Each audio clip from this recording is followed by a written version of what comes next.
Meeting of 2022. And first, let's go ahead and do the land acknowledgement. And if you just give me a second, I have it written down. So I'm just trying to find it.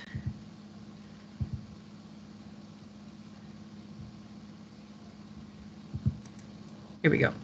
Okay, so this is the land acknowledgement. So a land acknowledgement is a formal statement that recognizes and respects Indigenous peoples and the enduring relationship that exists between Indigenous peoples and the land. I'd like to acknowledge that we live and work on the unceded land of the Dena'ina people and thank them for their past, present, and future stewardship of the land on which we live. Okay, and next let's go ahead and do roll call.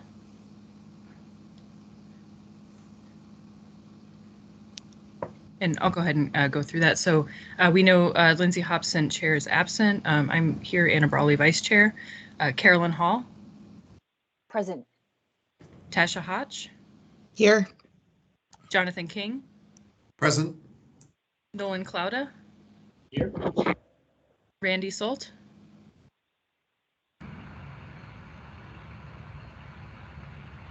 Carla McConnell. I'm here. Jimmy Miner. Here. We heard Alyssa was going to be out. James Smallwood. Here. Okay, great. Thanks everybody for attending. And next I'll entertain a motion of approval for the agenda. So moved.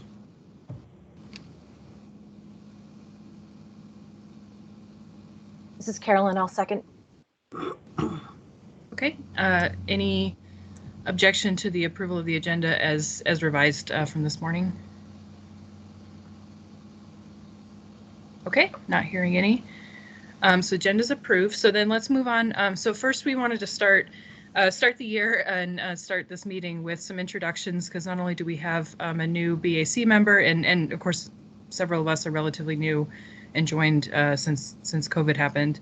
And then we also would like to introduce our new OMB director, Cheryl Frasca, who's with us today.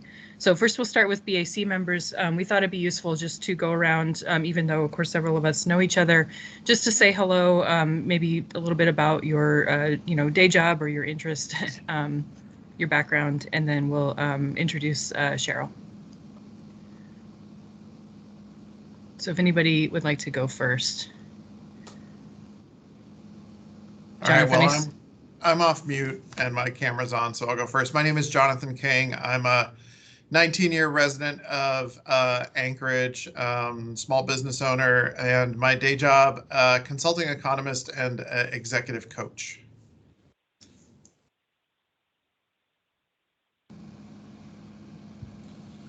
This is Carla. I'll go next. My name is Carla McConnell.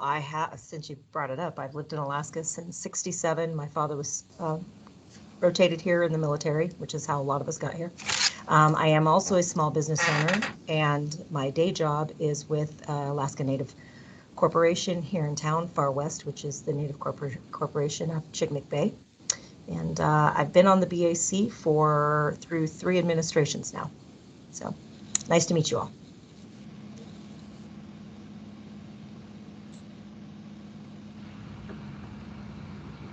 Jimmy Miner here. I'll go next. I grew up here in Alaska, spent about 14 years away, and then moved back in 2016. And I've been on the BAC since I think 2018. I don't remember exactly what year it was, but I work for JL Properties in my day job.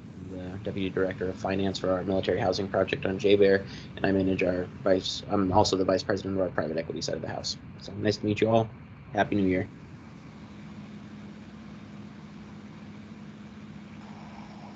I'm Nolan Clouda. I direct the University of Alaska Center for Economic Development, so pay a lot of attention to what's going on with the economy and how that impacts municipal finances as well. And I'm a lifelong Alaskan. Have 2 kids, and I live a few blocks away from Jonathan King.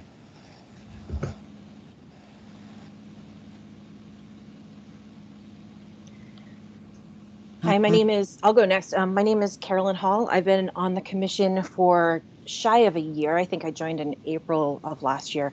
I'm a small business owner. I have a communications background, journalism background, and also spent a few years in public service at the local and state level. Happy New Year, everybody.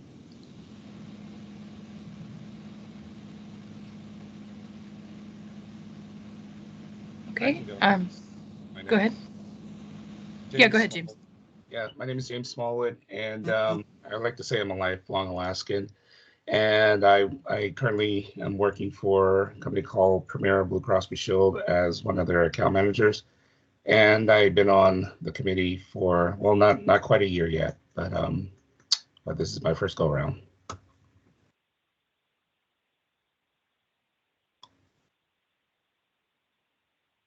Okay, Tasha, you want to go ahead? Sure, thank you. My name is Tasha Hotch, and I've been on the commission, I think, for 6 or 7 years. And for my day job, I work for ENTHC, supporting the Community Health Aid Program.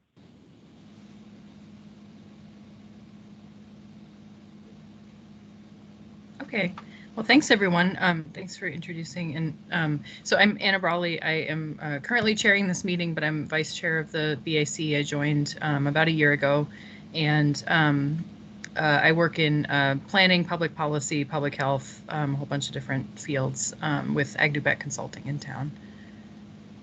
And then I know we have, I think, 3 members who weren't able to join today, but we can maybe circle back and do introductions, especially for Randy's benefit since he's the newest member. Okay, well, let's move on. And Cheryl, if you'd like to introduce yourself, and then maybe since we do have Marilyn and Lila on, you guys could say hello as well, although we've been working with you longer. So go ahead, Cheryl. Oh, you're on mute. Thank you, Anna. I really appreciate all your help too in crafting the revised agenda to make it meet the Commission's expectations. But my name's Cheryl Fresca. I do want to share that, well, I've been here since 1977 is when I moved. I did serve on the Budget Advisory Commission in a past life during the Maestrom administration. So just think what you can grow up and do after you've served on the BAC, should you be so inclined. I've had the opportunity to work for 2 mayors here at OMB as the director, and I had other opportunities to work at the state level, one as OMB director and one as the Budget Review Division in OMB director, and 13 years as a legislative staffer. So I've been around a few blocks, as you will. So I appreciate the opportunity and look forward actually to working with you. I think it's great the breadth of experience and interests that you as commission members bring. And I welcome any questions that you might have as we go through the year. So thank you. Anything else, Anna, you wanted me to talk about? No, I think that's good. I'll obviously if members have questions, feel free to pipe up. But yeah, we really appreciate you coming on board and looking forward to your experience. Okay, thank you, Anna.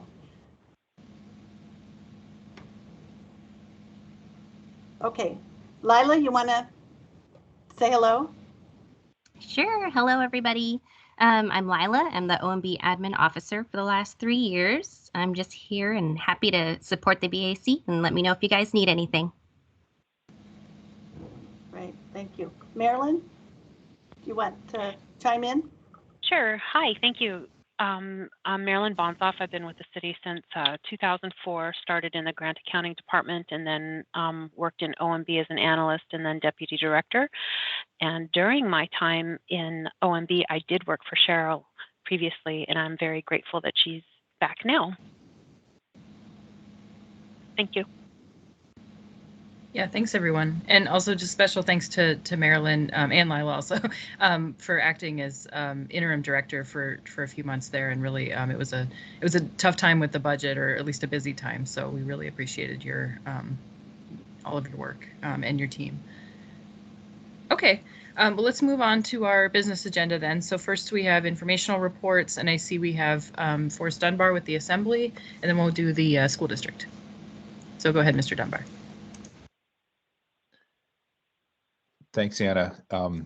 So I think a shorter report today from last month. Obviously, the budget cycle, the Assembly's role, it never really ends, but we passed all the budgets, and I can't remember exactly when your last meeting was, if it was before or after the votes to override. But just to sort of sum up, the mayor vetoed a number of the amendments that the Assembly had made to both the operating budget and the capital budget. Most of those were overridden. I think the main one that wasn't had to do with the deputy municipal manager, and that was really just catching an error in where in the budget it was being financed from. So those were overridden, and that has gone into effect as the 2022 budget. And I see on the agenda today is the 2022 capital budget. And so the mayor had spoken about doing a bond holiday.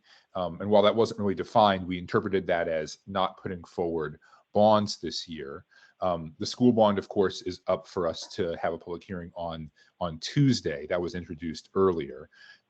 But we were pleased that the mayor actually did introduce an ordinance putting forward bonds to be introduced on Tuesday and then voted on later in the month. Unfortunately, I mean, from our perspective, the bond ordinance proposal did not conform to the capital budget we passed in December. That is, the ordinance only had the mayor's projects and left off the Assembly projects that we had amended on and then overridden his veto for. So there will be an S version, I think probably introduced tomorrow, that will, at the very least, restore the ordinance to the capital budget. That is, restore the projects that were added by the Assembly. And then there's also the opportunity to make amendments. I mean, every year this happens, the Assembly adds projects. You could also delete projects. I've only seen that, I think, maybe once. I saw Mr. Weddleton remove a project dealing with Academy Vanguard, which has its own set of drama. But I imagine there will be a couple more projects added as well, likely in line with the long-range plan, what was planned in 2022 in the prior 5 and 6 year plans that we passed. I personally am not introducing any of those additional amendments. I'm sticking to what we passed in December. I'll say also, I think that there will likely be a special meeting at some time this month, either on the bonds or on other things to free up space for the bonds.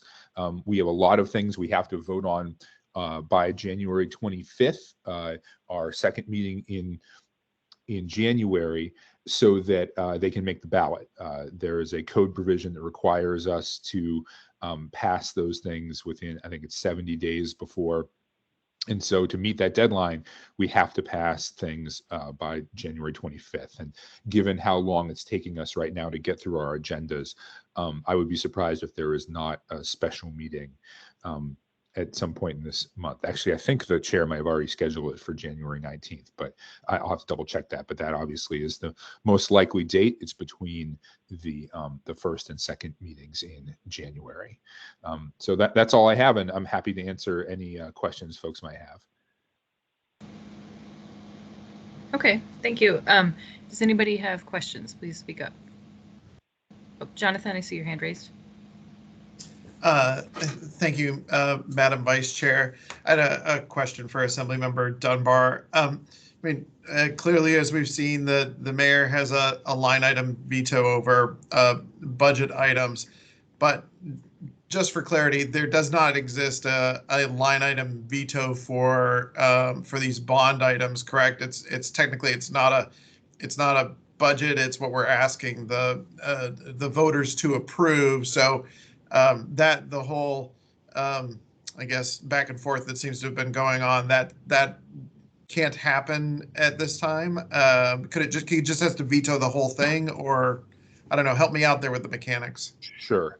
That is my interpretation of it. And I think that's always how it's been interpreted. You never know. I mean, they might make a novel legal argument that that's not the case. But my understanding is he has an opportunity to veto amendments on the floor. as he would with any other ordinance. And then we have to override them or not override them on the floor that night. But once the package passes the assembly, that's right, he can either veto the whole package or let the whole package go to the voters to decide. Thank you for the education. Yeah, hopefully it was correct. I've never seen a bond vetoed during my time in the assembly. So we'll see how it goes.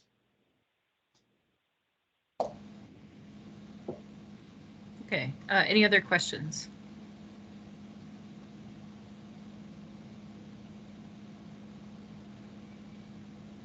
Okay, I'm not seeing anybody speak up. So thank you again for your report, and thanks for attending our meetings every month.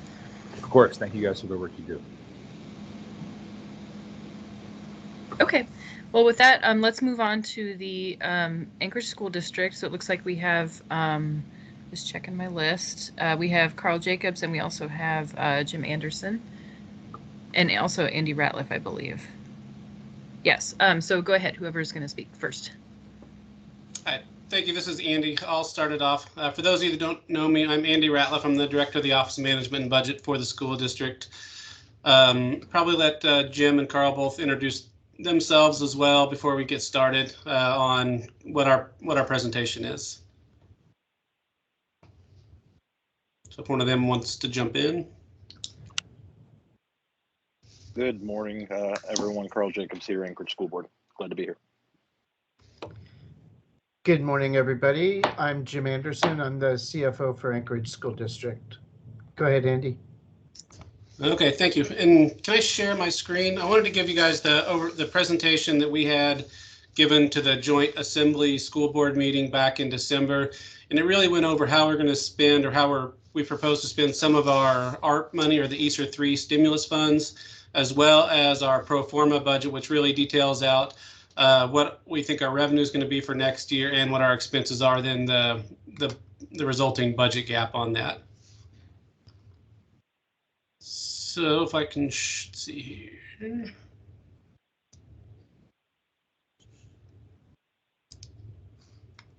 Can you guys see that? Yep, it's showing. Okay. So first I'll start by talking about the ARP money, kind of the process, what we can and can't spend it on, and where we're at with that, and then kind of get into what the budget deficit's going to be. Looks like you guys have a pretty full agenda, so I'll try to go through it kind of quickly. You can stop me at any time. Let me know if you have any questions. I can't really see if there's any hands up because my screen's just showing this. But a quick overview of the ESSER stimulus is the funds for the ESSER 3, the ARP Act, must be spent by September 30th, 2024. So we have the rest of this year, next fiscal year, and the fiscal year after that to get through it. Of the money we get, I think, is about $112 million in total. 20% of that money needs to be set aside to address learning loss, and that is going to be summer school, pull-out intervention, things like that that will determine. But that's one of the federal requirements. One other federal requirement was the district developing plans with input from community, staff, school board and the school board, which includes surveys, community meetings, town halls, things like that. So we've done some of that, and we'll describe that as well. And then with this new act, there's more reporting requirements in the previous stimulus bills.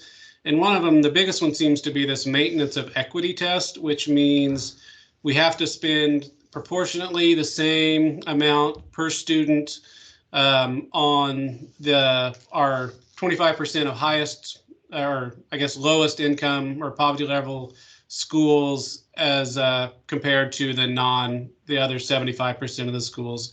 So on a per student basis, we need to be spending at least as much or more. We can't reduce them more than what we did on other, and this includes all funding sources. So this is a new reporting requirement that's going to go into effect, and there's states still working with the feds to try to figure out what that's actually going to look like. Because right now, I don't think many of the districts in Alaska are set up to actually pull this data, but whatever they come up with, I'm sure we'll be able to get something to them and meet, most of our budgeting is done on a metrics anyway, so I don't think there's going to be any issues with it, but it is going to require some time and resources to get through. And then, of course, all our procurements for this must go in accordance with 2 CFR 200. The community input back in May and June, we did, the D did a statewide survey, and we did a survey through ASD, had like just try to gauge the community's priorities, which would be health and safety, facility repairs, and then recruiting and retaining staff. Instructional priorities: continue our summer schools and after school programs that worked really well this past summer, addressing the learning loss and providing new services to help accelerate that learning and get folks back up where they should be. So we had town hall meetings in May, and then another one in June 1st, where we asked folks to come in and testify and tell us kind of what they valued. So all of that's kind of taken into consideration when we develop our ARP budgets. We have started spending some of our ARP money. We did have the school board approve like this initial things that we needed to start getting the ball rolling on for FY22. So we did allocate money to learning loss, which would be summer school predominantly, and then like I think there's a data platform in there to combine all the districts where we get all the student data, combine it into one source, and to be able to better analyze where our students are at. Air quality improvements, there's a number of those we want to get moving. One of them is the King Top Tech welding shop, which that right now is not functional because of the air handling, and we wanted to get that done so students can go back in there and continue learning. Right now, those students are in a facility at UAA, which is not necessarily the best, but it is helping, it does continue the program. Recruitment, retention of staff, trying to find these hard to fill positions. You might have heard we got about 300 open positions right now, and it's been a challenge keeping staff in schools and trying to figure out a way to help hire more folks and get the folks we do have to stay. Reading initiatives, and then we've also set aside money for the charter school and indirect costs for the entire grant, just to kind of take that off the table. The charter schools are allocated their proportionate share based on their adjusted ADM, and that's not non-correspondence charter schools, I should say. We have 2 correspondence charters that weren't beneficiaries of this because they were uniquely situated to be able to receive more students and come out ahead during a pandemic than were neighborhood schools. So right now we have 91 million or so unallocated as the end of this month. And the district's plan is to allocate this money in conjunction with preparing the 23 budget. So as we prepare that budget, we know we're going to have this big deficit, but we also know we have this chunk of unallocated money sitting out there to be able to address some of those needs. And then the administration will present a plan that includes both of these, so the board has and the public has a good view of what we're actually spending our money on in total. Just kind of looking at it as more or less as one spending plan versus a couple of different ones having different grants out there. As kind of go through there, some of the buckets that we're spending on are facility improvements, learning loss, class size preservation or reduction, and other board goals and guardrails, or the initiatives that they've stated in there. But really, you'll notice the sum of these projects exceeds the ESER 3 allotment. So as we're going to have to make some decisions, even with what's been requested, that we've been requested to spend more money than what we have. So we're going to have to administration will have to make some priorities and to present a balanced budget back to the school board. Timeline, as I said, we can go through FY24 with this. We know we're going to try to get these facility improvements and some duct cleaning and intercoms in this first round in FY22 to get those projects going, just so we can, these are things that we know are needed and we know need to get done. And most of the rest of the stuff will be coming in FY23 and 24, and will be included in the budget presentation come February, I believe. So is there any, before I move on to the kind of the pro forma discussion, is there any questions on ESER 3 or the district spending plans?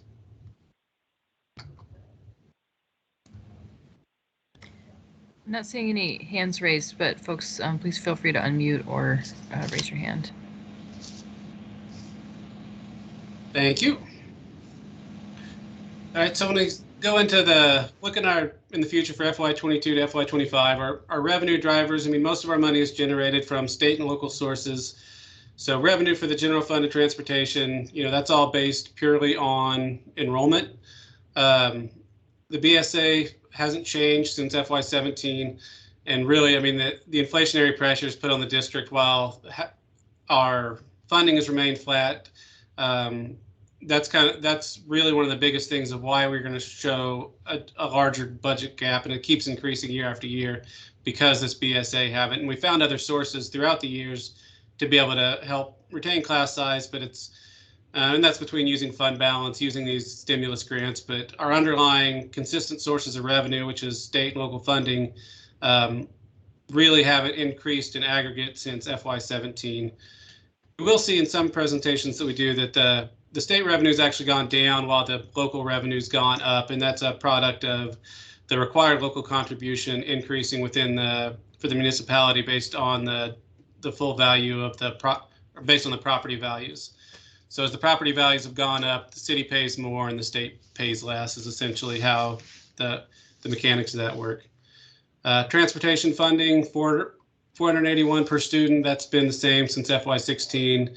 Had a lot of changes within the amount we're required to pay bus drivers, which has really created this annual 10 to 12, or this initially created about a 10% budget gap that we've been trying to deal with every year since then, and that continues to grow. But just inflationary expenses annually creates about $10 to $12 million per year, using about 2% annual growth. So just kind of keep that in mind looking at these things when we're presenting this historical things where it's remained flat since FY17. Costs have gone up, and we've had to address those in other ways. For FY21, the district triggered the hold harmless provision in state statute, which is essentially whatever your adjusted or your school size adjusted ADM, if it drops by more than 5% in a given year, then you can recoup 75% of that in the first year. And it's always going to use this, for us, it's going to use FY20 as a base year since we dropped in FY21. So compare it for FY22 here, we compared our FY20 school size adjusted ADM to our FY22, and then we can recoup 50% of the difference, and then 25% of the difference next year, and then the year after that it'll end. So that's one of the revenue drivers we're dealing with, and kind of one of the issues, another one of the issues that's causing our budget gap to inflate there. So our projected revenue shortfalls, you walk that through the formula. I think most of you have seen us present the formula. This is kind of a truncated version because we didn't want to spend a whole lot of time walking through it. But you can see the current revenue, we're going to be about $12 million short in our current base purely on enrollment. So as our enrollment dropped, you can see the changes. This is what we adopted in the first column, and this is what we're actually getting. So about $12 million, predominantly due to lower enrollment. We think we'll be able to make up that within, like I said, we had about 300 open positions. All those vacancies are going to, while not necessarily great to not have the personnel in schools, it does save the district money. So we don't know that we'll have a big deficit overall for this year, but it is continuing on to the next year where you can see a $19 or $20 million or so drop in revenue from the adopted budget. So the $20 million drop here is as compared to the adopted budget. And it's about $12 million for revenue drop, and then another $7, $8 million for this hold harmless provision going away or being stepped down. So currently it's about 1,600 going down to 840. At this time, we're starting to get our enrollment projections next year. Our contracted demographers come back and said it looks like it's going to be a couple hundred more than what we've got currently in FY22.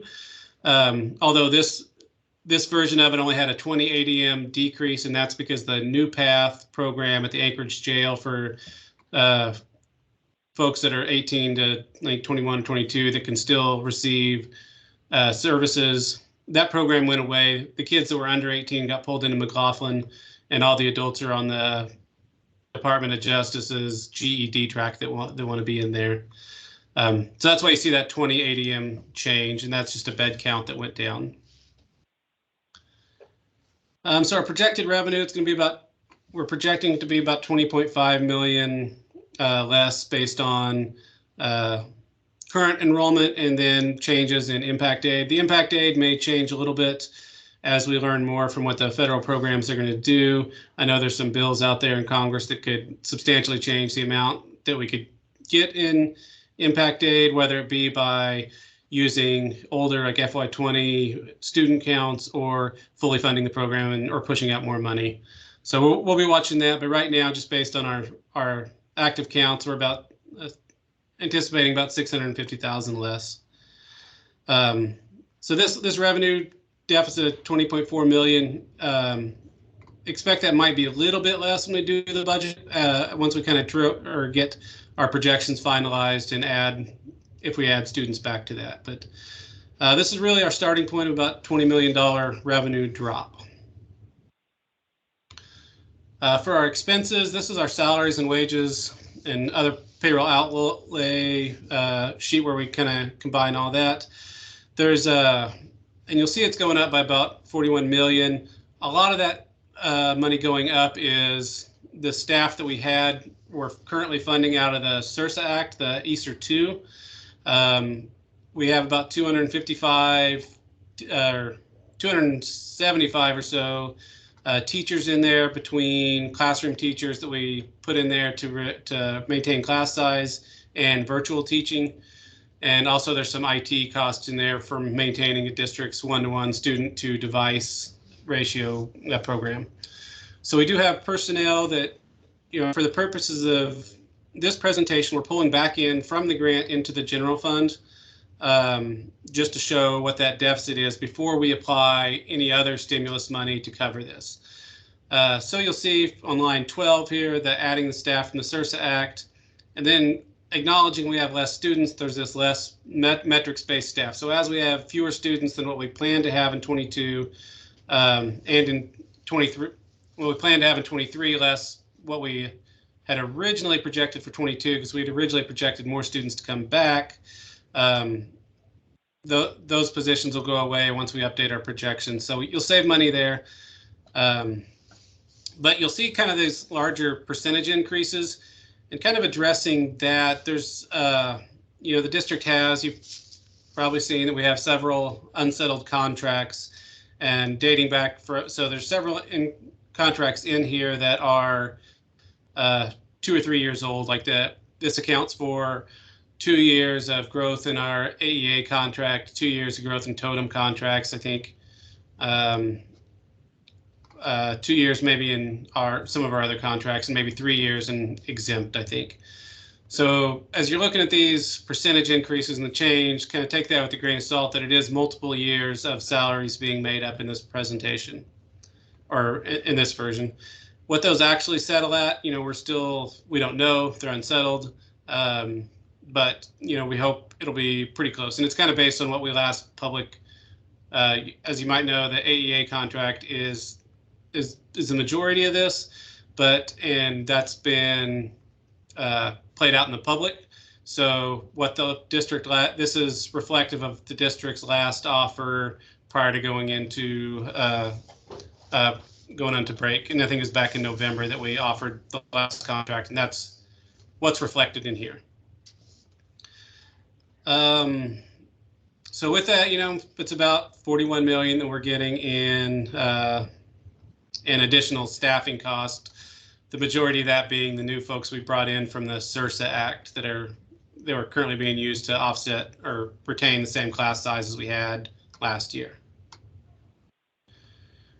So overall, 20.4 million loss in revenue, the salary and benefits inflation, the 41 million, and then there's these other items that are included in here. Contracted services, that includes utilities. That's the biggest reason why that's going down, is not necessarily the cost of utilities going down, but trying to align our budget to get it closer to what our actuals are.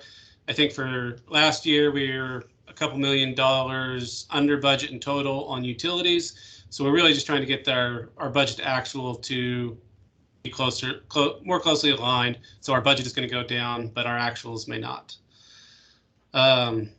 Supplies and equipment, capital outlay, those are mostly just going up with inflation. Capital outlay is more a product of depreciation, and that's why that one's increasing than added stuff.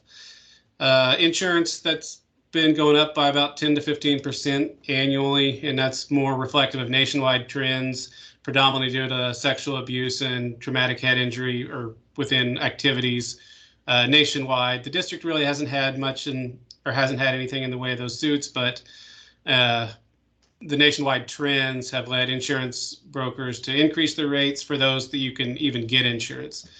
I think this year we didn't have insurance in place till the very end of June for the next fiscal year, and that's something traditionally we'd have back in March or April. It's something we could do ahead of time, but finding the folks to actually insure you anymore has gotten increasingly difficult. And then we backed out this 1.8 million for, this was actually transferred to transportation to shore up that fund last year. Then we have these other ongoing CSRSA Act costs. This is predominantly IT related items for the district's one-to-one computer to student initiative. So with that, we anticipate our revenue going up, down by 20 million, costs going up by about 47. So that's the $67 million budget gap that you've probably heard out in the news. But before everyone starts panicking, the note here, we still do have that $91 million remaining in ARP. So FY23, we could shore up using ARP money with some other reductions or however the administration decides to do that. But FY24, that's going to be the bigger question, is this money run out, but we still have these costs that are ongoing. Another piece of information is the educational funding since 2011. So the last 10 years, we've starting out at 5680, and FY11 was the BSA. So had it been inflation proof since that time, it would be about $700 more than what it is now, or about 63 million, which is, somewhat or is fairly close to what our budget deficit is. So had we been able to keep pace with inflation on the BSA, our budget deficit would have been mitigated for the most part. With that, I'll take any comments or questions. Okay. Yeah, thanks, Andrew. That was very informative. So I'll ask members again to raise your hands if you have questions or comments. And I guess in the meantime, I do have a question, which is on the enrollment. I've heard it was declining, and you mentioned that as well. Do you have any sense of what mix of, I guess maybe people moving out of state, people moving out of district, and or people opting to do, homeschooling or some other schooling situation? Maybe those two, just moving out of the district versus living here but not participating in the district. Right, and we've experienced over the last few years, even before the pandemic, we were experiencing some net out migration of students.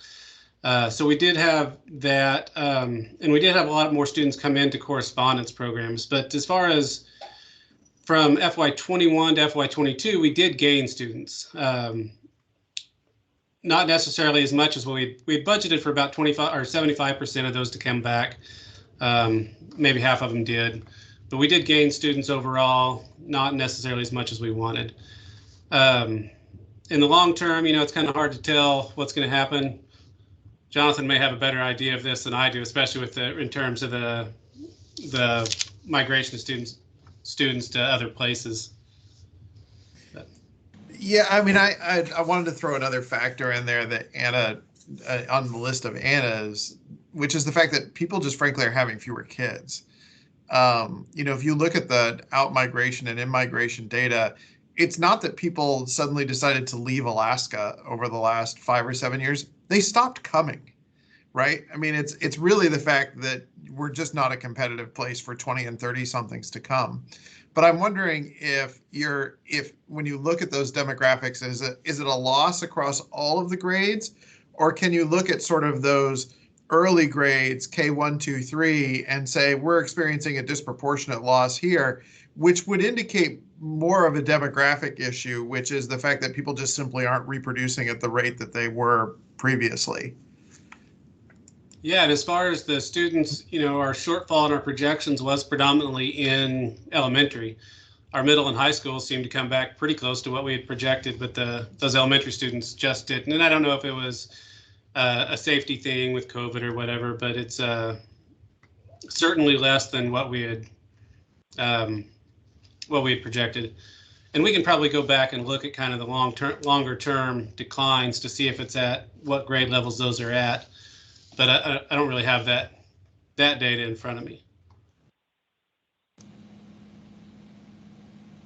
Oh, that's okay. Thanks. It was just kind of a general question. So do other folks have questions? And then if not, or if it's appropriate, then I would also ask Carl or Jim to comment if you'd like to as well. So I don't see any hands, so maybe if you want to make comments, we can circle back if folks have questions.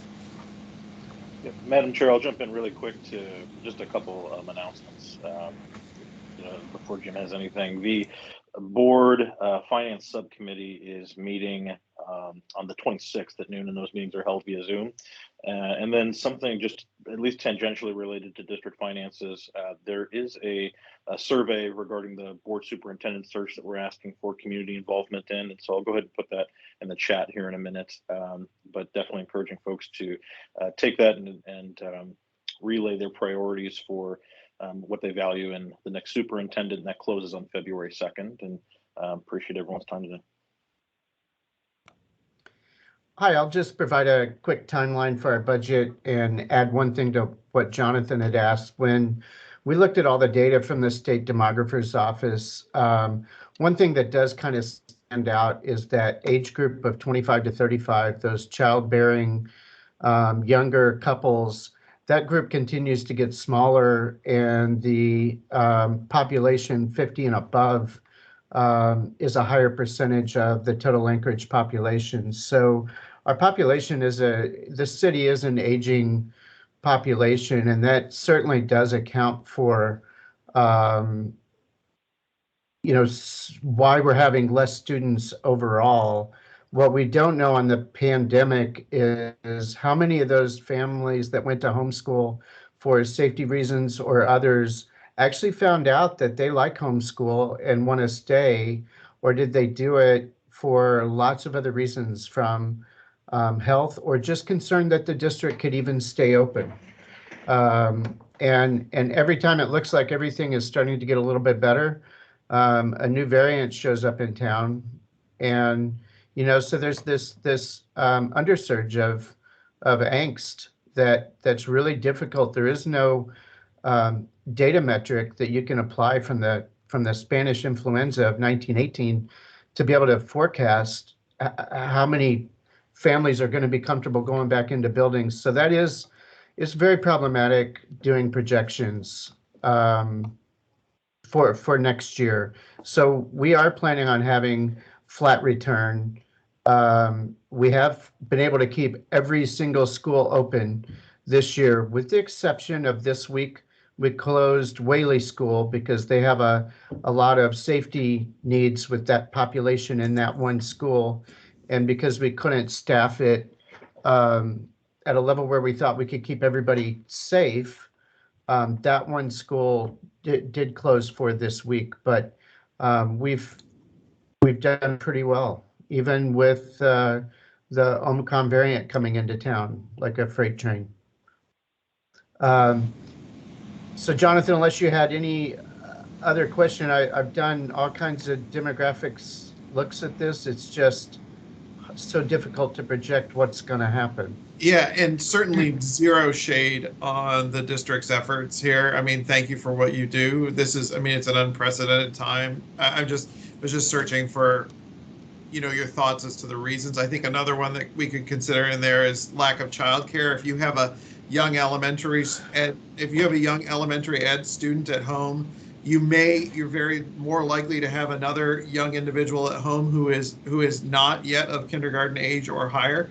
And if you can't get pre-K care for that kid and you've been doing homeschooling, well, you might as well keep the other one at home until things shake out, right? Because if you can't go back to work because you can't get pre-K coverage, maybe you do want to do homeschooling. I mean, there's just so many factors going on. So just a personal thank you to the team for everything they're trying to do to kind of figure this stuff out.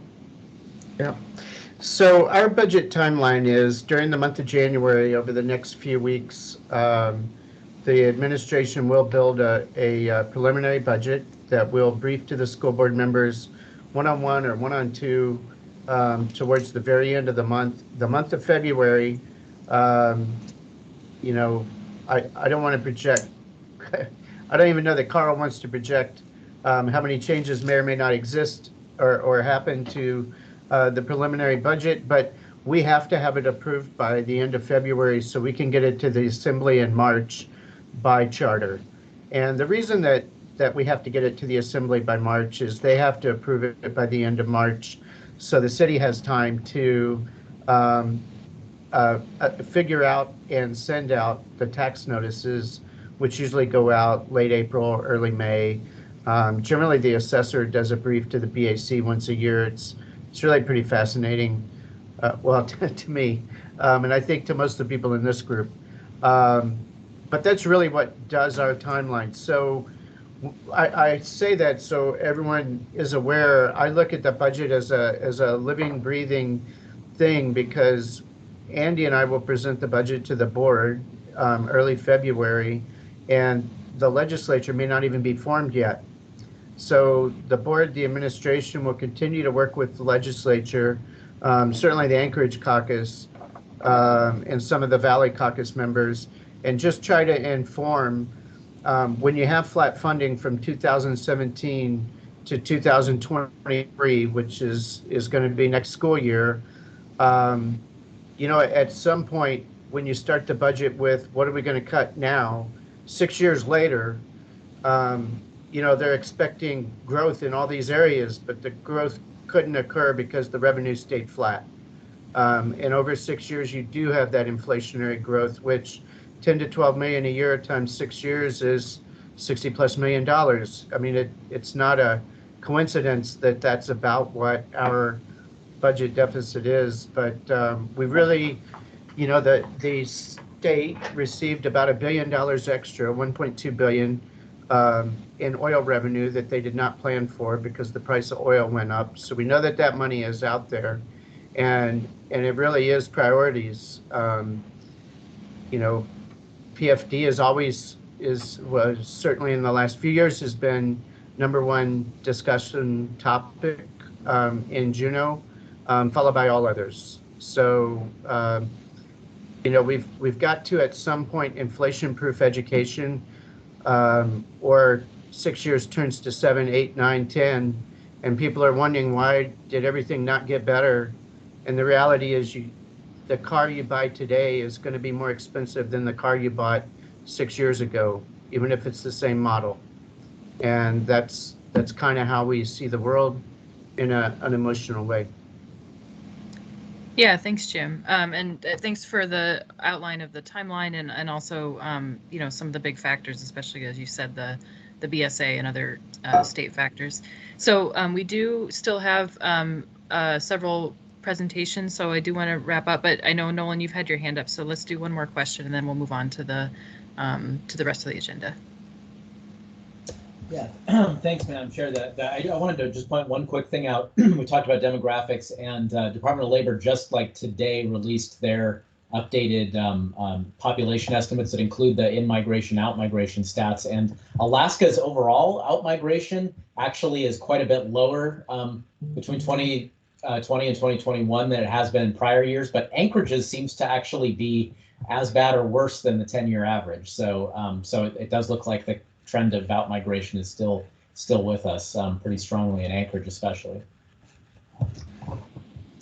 But the out-migration rate is about half of what it had been the last couple of years before that. Okay. Yeah, thanks, Nolan. Thanks for pointing to that. And yeah, Department of Labor and Workforce Development always has great data, especially from our good PFD applications. So let's go ahead and move on. And thanks again to the school district folks for your presentation. And we'll certainly keep an eye on this in future months because I know you guys are working through your budget cycle as well. So with that, we will turn back to the regular city budget. So we have a couple reports from OMB, and then we will be focusing on the two items relevant to the capital budget, which is the just a very brief overview of the bond rating, and then a 2022 capital improvement budget overview with Lance Wilbur from Public Works. So go ahead, Cheryl. Oh, thank you. Assemblymember Dunbar talked to you about the 2022 budget status. So I think that unless there's any questions, and then Marilyn's going to talk to you about the November 2021 budget to actuals report that has been historically provided to the BAC in terms of current year spending. So I'll turn it to Marilyn. Hi, thank you. I would like to show the November budget to actuals. That's the latest budget to actuals report that we have generated. I'll be showing my screen right now. And this is something that we did present in draft form to the Budget and Finance Committee meeting. The changes in this, so what this report is a monthly report that we present probably starting in the mid of each year to show the budget to actual progression through the year, where the year is chronologically. And we provide a narrative as to why a department would be 5% over or 5% under their budget at that point in time. So the monthly reports we present are for general government only at direct cost, but then at the end of each quarter, the quarterly reports not only include the general government, they also include the utilities and enterprise departments. November is just general government. The changes from the November report from the October report to the November report, I think we had a couple departments in October that were showing us 5% over the point in time in the year, but in November, none of the departments are showing as 5% overspend. But what may happen, and that usually happens when so what may happen though in with the December report, the spending will probably catch up with the budgets. And that's kind of what we expect, especially with year-end entries to include leave cash outs for multiple unions and then also a split payroll that's going to hit. Those two things that I just mentioned take some time for us to post to the system, and so you probably won't see the December report for a couple months. In which the December report would be the year-end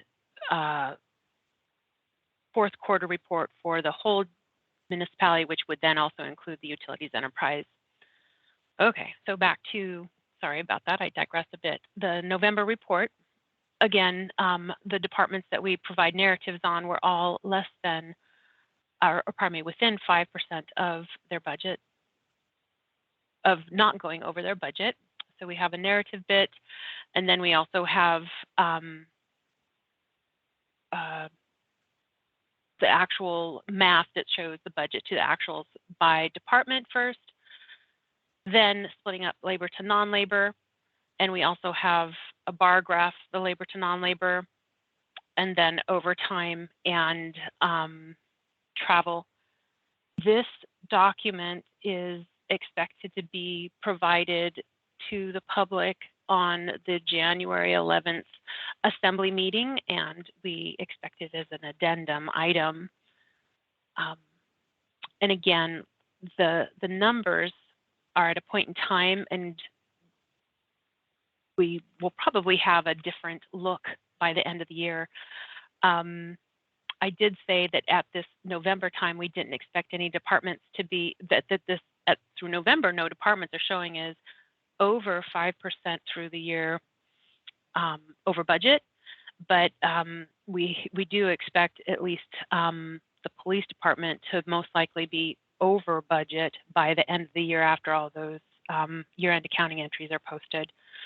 But that will be presented when we do our year-end fourth quarter report, which again will be in a couple months. Any questions? Thanks, Marilyn. I don't see any in the chat right now or raised hands, but do any members have questions? Go ahead.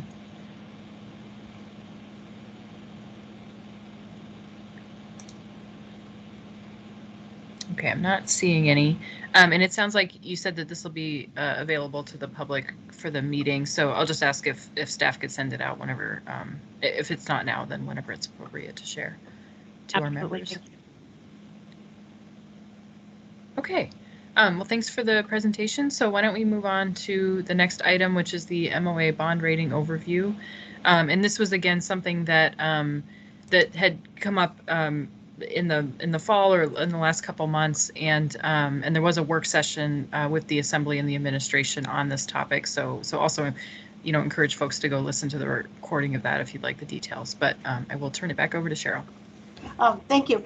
And where I thought we had left this was that if folks wanted to have review the YouTube video of the work session with the Assembly, at which Finance and the CFO made a presentation about the issue of MOA's bond rating and the downgrade, they could do that. And then if they have questions, then we could follow up and have Finance at the January meeting. So we don't have any presentation at this time other than the link to the YouTube video. Oh yeah, thank you, Cheryl. So I'm looking at the screen and I'm looking at the PDF I have open, and I'm realizing I'm looking at an old version. Yeah, so sorry about that. Yeah. Oh, that's okay. Okay. Yeah, so please again, just go ahead, folks, if you want to listen to that work session, and then we can follow up next month. Yeah. Okay. So now we're back on track. So let's go ahead with our presentation of the capital improvement budget overview, and we have Lance Wilbur with Public Works as well as OMB. And welcome back, Lance. Hey, thank you, Madam Chair. Thank you, everyone. It's good to see lots of familiar faces. Hey, let me just start off by thanking Cheryl for stepping in as the OMB director. I have worked with Cheryl as a director of other departments in the past, and she is an asset to OMB. She's an asset to the administration. I know that, as Marilyn mentioned, she's worked with my staff through the whole transition process. She and I were in contact, you know, sharing information. So Cheryl, really thank you for helping OMB, the administration, and the Budget Advisory Commission. You got a great group of individuals here. So I think together you'll do a lot of great things. So again, thanks to Cheryl. I appreciate it. What I want to do is just kind of give the BAC an overview of the capital improvement budget. As the Public Works Director since July, when the administration puts together a bond program, typically Public Works carries 75 to 80% of the capital projects that are being proposed, primarily for the bonds, and a lot of the federal dollars that come to the municipality are managed through Public Works as well. In Public Works, we have project management engineering, which are most of the roads and drainage projects. We have traffic, which has a lot of the traffic calming and the school zone safety. And we have maintenance and operations, which is the fleet and our facilities. And a lot of our projects are related to those. So I appreciate the chance to just kind of talk about the capital program. I'm very familiar with what's going on with parks and what's going on with fire. So I'm going to talk a little bit about all of those particular areas. And then as time permits, we can maybe talk about some particular projects. So the capital improvement budget itself, it's the first year of a capital improvement program, which is a 6-year program that the administration does every single year. For some new members, and maybe a reminder to those who have been on the BAC for a while, this process typically starts in March of every year and culminates with the Assembly or the administration submitting a proposed document, which they did in October of 21, and then the Assembly then considers it, makes some amendments to it if necessary, as Assemblymember Dunbar mentioned that there were some amendments made to the administration's proposed budget, and the Assembly approved the capital improvement budget in December with some amendments. And then following that, the administration will put forward their proposed bond packages, which will be presented to the Assembly in January. So what the capital improvement, and I'm going to get to some of the bond programs and projects here in a minute, but just to, at a very high level, you know, what the capital improvement budget is all about. You know, what it does is it basically implements a lot of our plans and addresses our highest priority needs for our infrastructure and our facilities, whether it's roads, trails, sometimes really big equipment, and then our facilities as a whole. The municipal capital improvement budget and program does not include the school districts. It does not include the utilities. So it does not include AWWU or Merrill Field or SWS. It's strictly general government. Those, obviously the school district has their own capital program, and so do the utilities, which are not part of the general obligation presentation that I'm going to share here. The other thing I want to point out is the capital improvement budget itself, while we are aware of a lot of other federal funds that are going on inside or that might be available to the city, the American Rescue Plan Act that was passed last year, this budget doesn't have those dollars recognized in it. And also with the current Infrastructure Investment Jobs Act, the one that was just passed by Congress, those dollars are in addition to the dollars that I'm going to talk about on the federal in the program itself. So I think one of the key directives that the administration wanted to present and through this process and presented to the Planning and Zoning Commission, who reviewed the proposed capital improvement budget and recommended unanimous approval to the Assembly and the administration, and that was to sort of tamp down the typical amount of projects that we've had in the past, given what's going on with inside Anchorage on the economic side. I think the administration really wanted to take an opportunity to reflect and sort of manage some of its the debt that we have incurred. And a lot of it has to do our ability to respond to earthquakes, pandemics, a variety of other things, which we use our cash pool and have not been reimbursed for. And so, you know, that causes our cash pool to be a little bit weaker than we normally wouldn't have. And also they wanted to present a capital program that was consistent with the amount of bond debt that was anticipated to be retired, which is around $37 million. So the bond portion of the capital improvement budget for 2022, the administration submitted a $37 million, roughly little over $37 million budget. And then for the bonds, and then as Assemblymember Dunbar alluded to, the Assembly did make some amendments. The mayor overrode those or vetoed those. The Assembly overrode those vetoes. And with the Assembly's adjustments to the budget, it added about $2 million in bonds. Most of it was in parks and a little bit in roads. And so the bond proposal that has been submitted to the Assembly is reflective of the administration's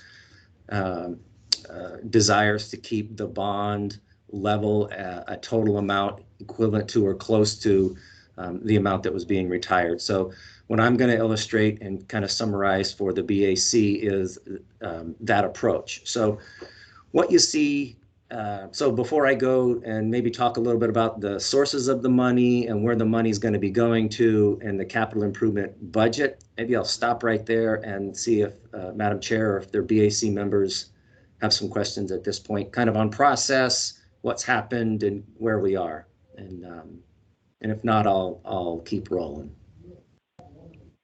Yeah, thanks, Lance. I don't see anybody's hand raised, Okay. but I'll just give it a few seconds, see if anybody shows up.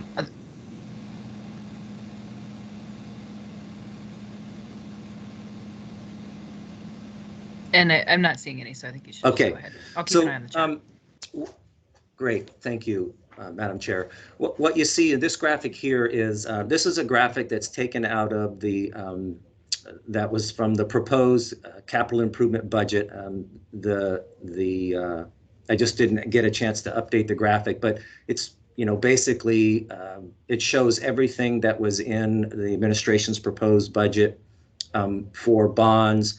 Again, the difference would be if there's any adjustments to the bonds through the public hearing process and decision-making process that the Assembly might make, that number, the bond number could change. But in general, even with the Assembly's changes to the budget, the total portions are not going to swing wildly. So, but let me talk a little bit about this on a larger scale. So obviously, our funding for our capital improvement program includes bonds, and I'll talk a little bit about that. It also has, in the administration's proposal, we have one state request for state-funded project that's in general government, does not include the port, and that would be a request to support a downtown library. So that's what that $2.3 million is for.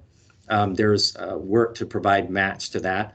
The federal side, most of those dollars are coming through for those federal transportation or federal transit. For the federal dollars, it would be for roads, and then in Parks and Rec, there's some match to be there. But about half of that federal money is to support match to transit, about $10 million of it.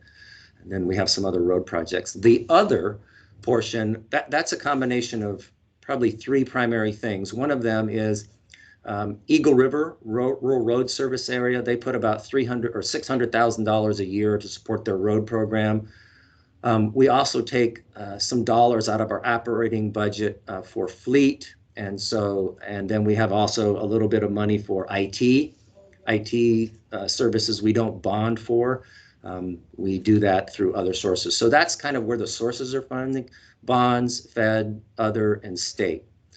So Lila, if you could kind of go down a little bit, and we'll talk about where we're going to put the money to for 2022. Sorry, ahead. Lance, before you go on, Assemblymember Dunbar had a question. Thank you, Madam Chair. Lance, I don't know if this is the right place to talk about this or maybe another time, but an issue came up at the University Area Community Council last night where they asked me and the other members there about a $22 million insertion into the state budget proposed by Mike Dunleavy, where they are proposing, I believe it's a bond, but it's at a state level, but it's a $22 million spend to build the Burgaw extension, the UMed Road. And I'm wondering, and there were some questions about that, sort of where it came from, and then folks asserted that it had been something that the municipal administration had asked the state to do. And so I'm wondering if you can speak to that. Is that something that the municipality is partnering with the Dunleavy administration on? Is that a capital spend that we are anticipated coming from the state? Assemblymember Dunbar, good question. I learned about the proposal when the governor presented his capital budget, and I think the number that you're referring to, the 22 million, is, I can't remember the dollar amount. It was 22 or maybe 25, but it was. I think the proposal was it would be part of a statewide GEO bond proposal, and I can't speak to where the governor got the information or the request to put it in. I don't know if it was coming from from the Bronson administration or someplace else. I just don't know. Okay, but I mean, you are the director of Public Works, though, so it wasn't coming out of the Public Works department then? I mean, if the project was to be funded, yeah. I mean, we would have to. We would probably take a lead role in doing it if the municipality was going to lead the project. If the state was going to lead the project or someone else, then we would be participating, but probably not leading it. And at this point, I don't know who would be the lead on it. Okay. Thank you, Madam Chair. Thank you, Lance. Yep, absolutely. Thank you. Oh, Nolan, sorry, also raised his hand. Nolan. Yeah, thank you, Madam Chair. Good to see you again, Lance. Something that strikes me that it really jumps out to me is that the amount of the bond package, you know, 37.5 million, is very low compared to the last few capital budgets that we've seen. And so what didn't make it, or why is the amount so much smaller, given that we're in a pretty favorable market for taking on you know, for bonding our projects, as you know, low yields, pretty good environment for the cost of capital. So I'll answer it, I think, two ways. Why the bond amount is the bond amount. That is, again, the administration it gave the departments a target to come up with individual capital programs that were equivalent to the amount of debt being retired. And that amount of debt being retired is around $37 million, as the CFO has relayed to the administration. So our guidance was to come up with a list of projects with that. We all came up with and when I say we all, I mean departments, Public Works, Parks, Fire, Police did not submit anything this year. And obviously we submitted some facilities, and Transit submitted some projects. And so we presented our list of projects and priorities, and then we were given some guidance about how much among that $37 million we should be targeting. And so we presented that. They made some decisions about projects that we might want to hold off until next year. And then we had a couple of programs in there they asked us to maybe modify, so we did. And then they made a decision and then presented that to the assembly, and then the assembly, obviously they made a couple of adjustments there. So that is the logic on the amount. The list of the projects that were chosen, we keep a priority list, as do the departments. And so we just worked down our priority list and submitted those to the administration and said, you know, if the number is 25 million, 35 million, or 40 million, this is where the list of projects would be. And that's generally the process that happens every time we do a capital program, is departments come up with a list. And even when the numbers were bigger, the bonds were bigger, there were always more on the list than the bonds were available. But I mean, and I think, you know, given where the administration wants to manage our debt, our GO debt particularly, that is how we got to the amount, and that's how we got to the list. Thanks, Lance. And Jonathan also has his hand raised. Yeah, thank you, Lance, for the presentation. I just wanted to confirm when you were talking about, you know, that the amount that would be issued would be equal to the amount that was retired. We're talking about not inflation adjusted or purchasing power adjusted amounts that, you know, 39 million or 38 million, whatever it was 20 years ago, buys a lot more than $38 million today. Yes, I mean, we're not. It's just a straight amount to that we're retiring. And I think, you know, and I would, you know, kind of yield to the CFO, as I always would. One of the questions that's always important is, what is the age of the debt we're retiring? If we are retiring 20-year-old debt, you know, that's a little different than retiring 5-year-old debt. And I don't know that what that variable is. Thanks. That's a great clarification. Yep. Okay. Well, I will sum up with maybe the next slide. I'll kind of maybe touch on real quick, and then I want to go to the second page, Lila, and then I will I'll wrap it up pretty quick. Stay on the first page, please. Perfect. So again, this is kind of where the dollars are being spent. Of the $70 million, roughly, you know, $68.9 million where it's being spent. We talked about all of these different categories of programs. And again, this graphic, and if you're, you know, seriously interested in the capital improvement program, the overview that the OMB does is really worth reading. It's only like 10 or 11 pages. Gives you a really good snapshot of where the priorities are and where the dollars are being spent. So I'll just point to that one. You know, a couple big projects on the transportation side, particularly as it relates to support from the feds.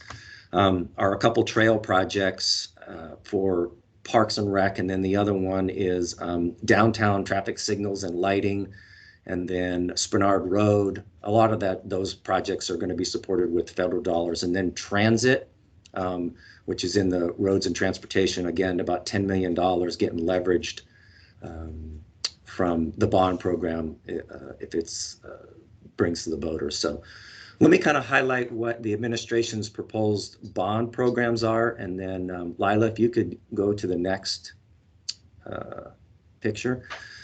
So what I want to do here is the administration is going to is proposing 5 bonds, and they are in these particular categories, and I'll just call them by project type. So to implement the capital improvement budget, particularly the bond portion, we've got the administration has presented 5 ballot propositions. One of them has to do with area-wide facilities, and it'll be about $2.4 million.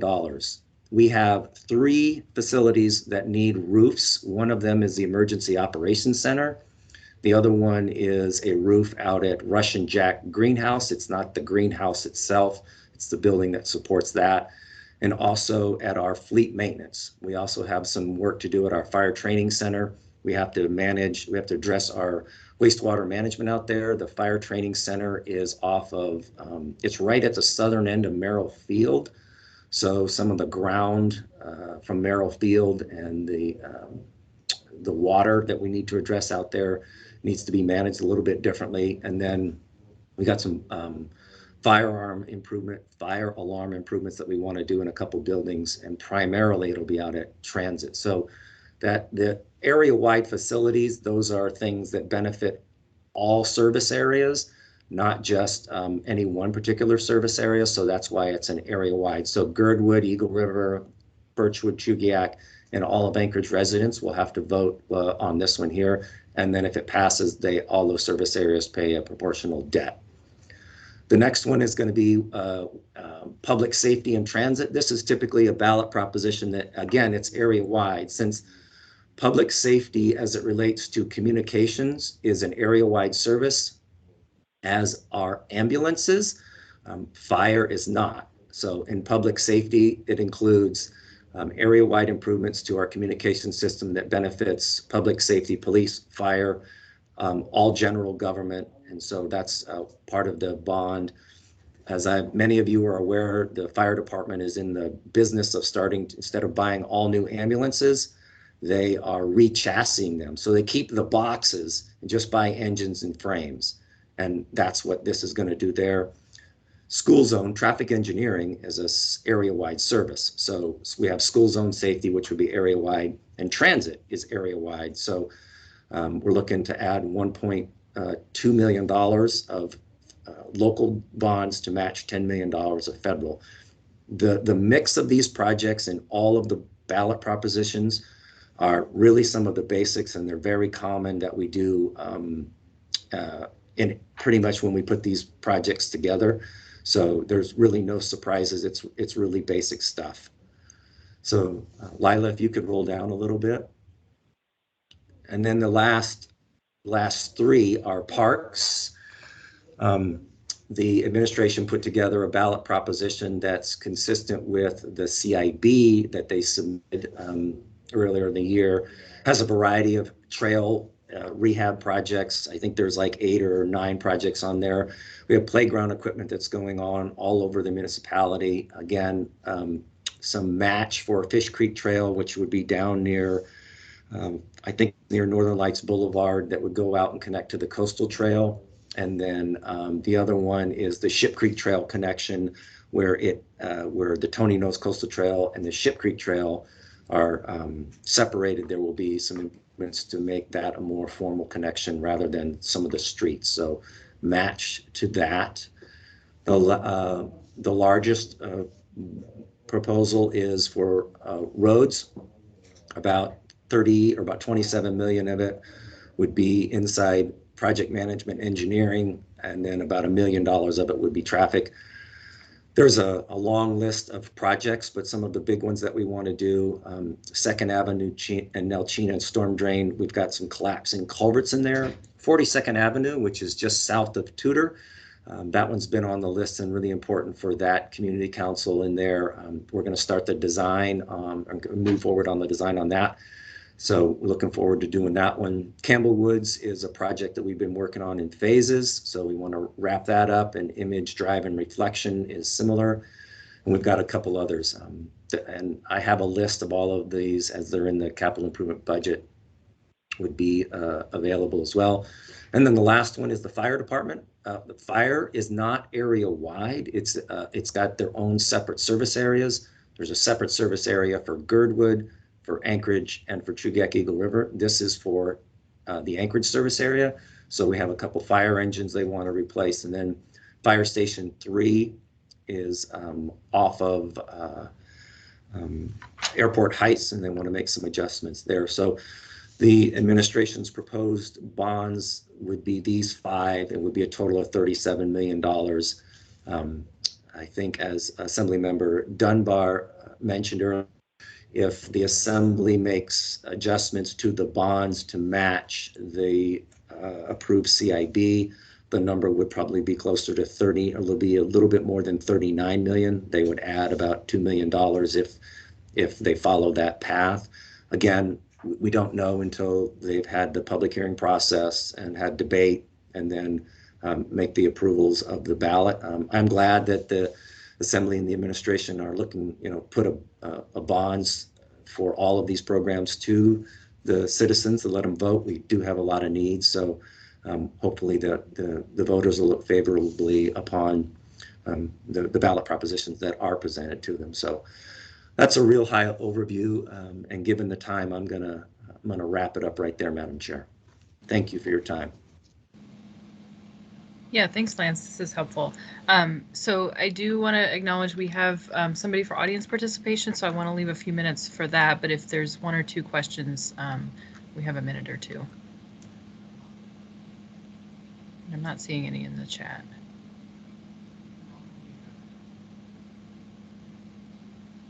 All right, well, thank you very much. And if you have questions, obviously shepherd them through Cheryl, and if you have some other questions, I'll be glad to give you some information that you're looking for. And again, the ballot, I think Assemblymember Dunbar mentioned the ballot props get introduced to the Assembly on Tuesday.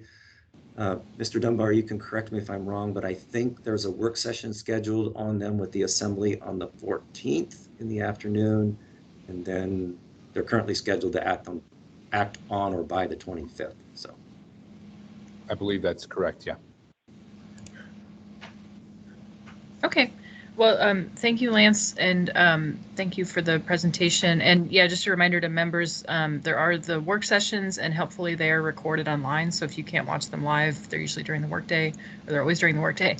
So you can check that out. And then it sounds like all the decisions about the bonds will be made before our February meeting. So so if you do have questions, please be sure to follow up. And then if we could share the information with members, that would be great. But thank you again. So we have just a few minutes left. So I just want to see if we have Mr. Hans Thompson. He had requested to be on the agenda for audience participation. So Hans, I don't know if you're on the phone. I'm here. Am I coming across? Yes, we can hear you. Yeah, okay. And if I could ask you good. to limit to 3 minutes, just because I know we don't have a lot of time left. So go ahead. Absolutely. Well, I see that the Budget Advisory Commission helps provide technical assistance on the budget. And there is an item that I believe has been kind of not taken care of on the budget, and that is really whether the School Resource Officer Program, which is been paid between ASD and APD since its inception, whether it would act as a contributor towards the local maximum contribution that the school district can provide. And excuse me if I don't use the right budgetary terms. I'm not a budget expert, but I believe that this is outstanding. ASD and APD boundaries are the same, so there's the same institution essentially, but The Anchorage School District regularly spends up to the maximum contribution. So any additional expenditures might bring them over the state statute in 14.17.410 M2C. Anyway, I have an email outlining all this information that I plan to send to the facilitator, and if it would be possible to send it out to all of the members of the BAC, that would be really helpful. But this issue, the SRO program, bringing the police into the schools, the police provide a number of services to Anchorage School District. And since it started with a grant in 2002, it moved quickly to the ASD budget. It's been paid that way for a number of years. It's moved to half and half budget between ASD and APD. And now it's purely in APD's budget. And of course, this year there was a large, hot potato issue of who's going to pay for this. I think it would benefit the municipality if the Budgetary Advisory Commission could make a decision on this. The police provide educational services, they provide counseling services, and they also provide security services where regular school security can't do searches and seizures of students. The APD can, and they can go and enforce truancy outside the school, right? School security aren't able to do that, but SRO officers are able to help enforce school rules, right, which are outside of normally the, what an officer would do. That is a service that's provided to ASD currently at no charge. And I think that, if this was deemed a service that was a school service, that would bring the district over the maximum contribution potentially. So, I understand that ASD shares different kind of arrangements with different departments. I know I've heard that ASD provides some level of support to the Port of Anchorage through maintenance, and that's reimbursed through the port. I understand that there's some service for graders and plow trucks that ASD has through the municipality that's compensated, and even extracurricular activities that APD provides service for, that is compensated for, like you normally would if you were going to host a large event. You have to have APD presence, right? So this is a service that's provided that I believe should count towards that local contribution, but it currently is.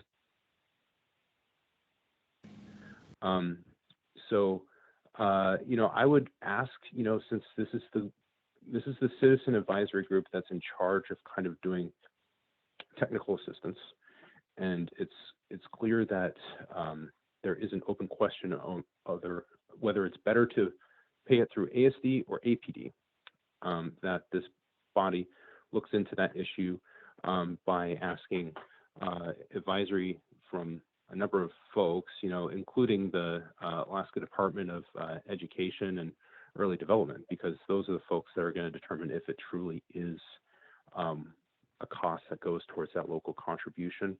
And also the members that are here today from the OMB office, from Anchorage Municipality and ASD.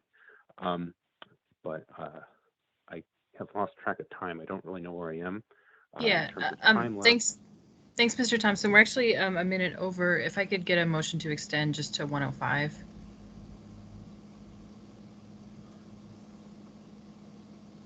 This is Carolyn. This is Carolyn. I'll second. Okay, thank you.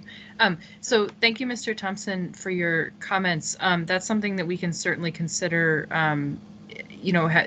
having more information about. So as you maybe know, the Budget Advisory Commission is truly advisory. So we, can take positions on things in terms of recommendations. We certainly are not in a position to solve this issue. I'm aware of the kind of outstanding questions, and I appreciate you bringing that forward to us. So that's something we can certainly consider at a future meeting, and also kind of coordinating with, I don't know if there's another advisory commission like Public Safety who usually handles APD stuff, or certainly the school board. So I appreciate you bringing that to our attention. I believe this is purely a budgetary issue. I don't mean to question the value of the program or not.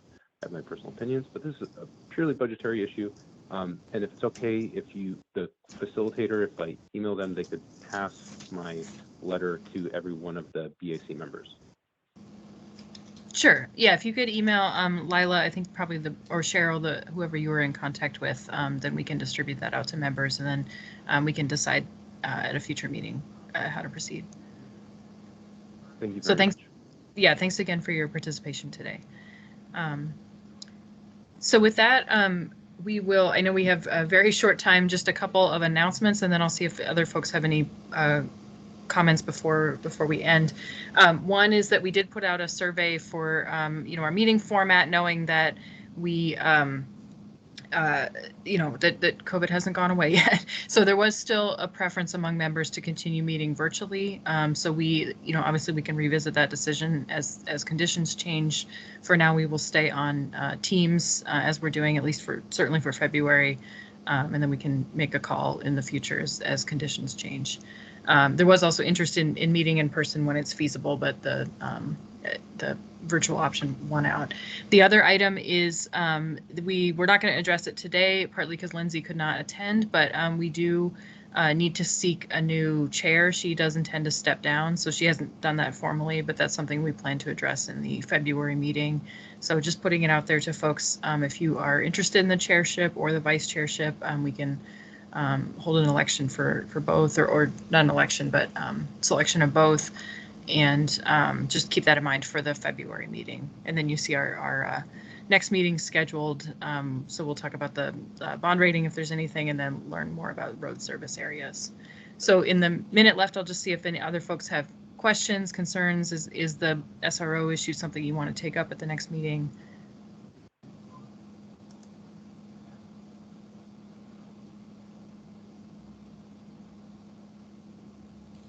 I would like to read his letter and then maybe just shoot an email regarding taking it up for next meeting. Right. I would agree with Carla. I think it's important to let's read the email, and then there's some basic research we can do before kind of plowing into it.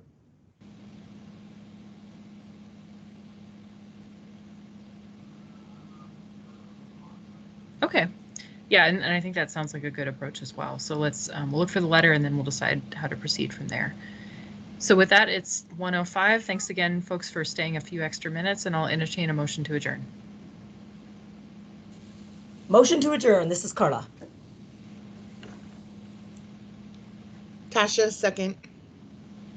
Okay, and with that, we're adjourned. So again, Happy New Year, everybody, and thank you again.